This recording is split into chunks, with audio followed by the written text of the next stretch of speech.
जरा सोचिए, क्या कभी ऐसा हो सकता है कि ब्रह्मांड के स्वामी को ही चोरी करने का मन कर जाए? सुनने में अजीब लगता है ना? लेकिन आज हम भगवान जगन्नाथ की एक ऐसी ही कहानी में उतरेंगे जो उनके एक बहुत ही अलग और बहुत ही प्यारे रूप को हमारे सामने रखती है। हाँ, बिल्कुल सही सुना। ये शब्द किसी और के नहीं बल्कि खुद भगवान जगन्नाथ के हैं। उन्होंने अपने एक भक्त से बात कही।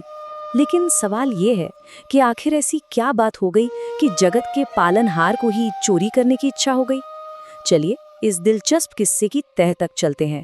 तो कहानी की शुरुआत होती है भगवान की इसी एक अजीब सी, एक बहुत ही अनोखी इच्छा से। देखिए, यहाँ एक तरफ है ब्रह्मांड के स्वामी जिन्हें 56 भोग का प्रसाद चढ़ता है, दुनिया जिनकी पूजा करती है, और दूसरी तरफ वही भगवान अपने एक बूढ़े भक्त माधव दास से कह रहे हैं कि उन्हें वो बचपन की शरारतें याद आ रही हैं, वो माखन चोरी वाला रोमांच, वो मजा फिर से चाहिए। अब देखिए, चोरी का प्लान है तो एक पार्टनर तो चाहिए ही। तो किसे चुना जाए? बहन सुभद्रा? नहीं, उनका तो सवाल ही नहीं उठता। और बड़े भाई बलराम? अरे बाबा, वो तो इतने गुस्से वाले हैं कि चोरी का मजा ही किरकिरा कर देते, हंगामा अलग हो जाता। तो फिर बचे कौन? जी हाँ, उनके सबसे सीधे, सबसे प्यारे भक्त माधव दास।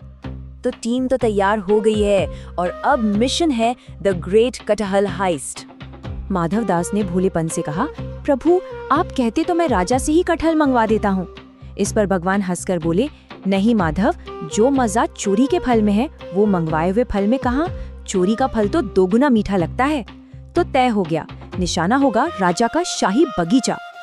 अब माधव दास ठहरे एक संत, चोरी से उनका क्या वास्ता? तो भगवान ने उन्हें ट्रेनिंग दी, चोरी के 3 सुनहरे नियम सिखाए। देखो माधव, फुर्ती रखनी है, आवाज बिल्कुल नहीं करनी है और एकदम चौकन्ना रहना है, पलकें तक नहीं झपकनी। सब कुछ प्लान के हिसाब से चल रहा था। रात का अंधेरा, माधव दास पेड़ पर, और ठीक उसी वक्त वो उत्साह में जोर से पूछ बैठे, प्रभु ये वाला तोड़ूं या वो वाला? और बस हो गया काम। उनकी आवाज सुनते ही बगीचे का माली जाग गया। और फिर क्या था, भगवान जगन्नाथ तो पलक झपकते ही अंतर्धान हो गए और बेचारे माधव दास वो पकड़े गए और सुबह तक के लिए उसी पेड़ से बांध दिए गए। लेकिन कहानी का असली ट्विस्ट तो अब आया। सुबह जब राजा को पूरी बात पता चली तो वो गुस्सा होने की बजाय खुशी से झूम उठा। उसे इस बात की इतनी खुशी हुई कि भगवान ने अपनी लीला के लिए उसके बगीचे को चुना और सजा की जगह इनाम मिला। राजा ने अपना पूरा का पूरा बगीचा ही भगवान जगन्नाथ के नाम कर दिया। ये कहानी सुनने में तो बहुत अच्छी लगती है, पर एक सवाल मन में छोड़ जाती है। आखिर जिसके पास सब कुछ है, जो पूरे दुनिया का मालिक है, उसे चोरी करने की जरूरत ही क्यों पड़ी? इस सवाल का जवाब जानने के लिए हमें कहानी में थोड़ा और गहरा उतरना होगा।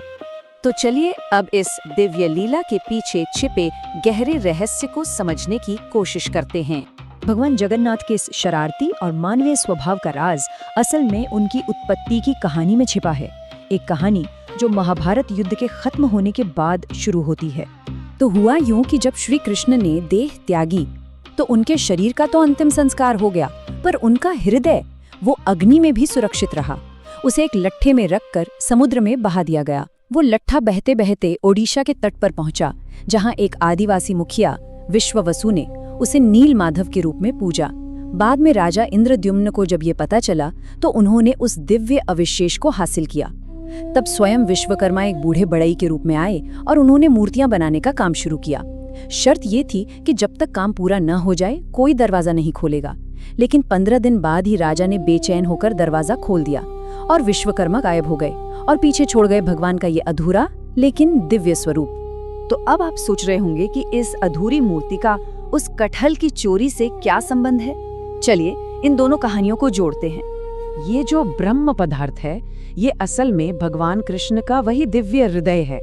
ऐसा माना जाता है कि ये आज भी भगवान जगन्नाथ की मूर्ति के अंदर सुरक्षित है और धड़कता है। हर 12 साल में एक बेहद गोपनीय रस्म के जरिए इसे पुरानी मूर्ति से निकालकर नई मूर्ति में स्थापित किया जाता है। तो अब देखिए सारी कड़ियां कैसे जुड़ती हैं। वो शरारती भगवान जो चोरी करते हैं और ये अधूरी मूर्ति, दोनों एक ही बात की ओर इशारा करते हैं। भगवान का ये अधूरा रूप कोई कमी नहीं बल्कि एक वादा है। एक वादा कि वो हम जैसे अपूर्ण इंसानों के लिए हमेशा सुलभ हैं, हमारे बहुत करीब हैं। और अंत में भगवान का वो आश्वासन जो उन्होंने दुखी राजा इंद्रद्युम्न को दिया था, राजन, शोक मत करो, कलयुग में मैं इसी अधूरे रूप में अपने भक्तों को पूरा करूंगा।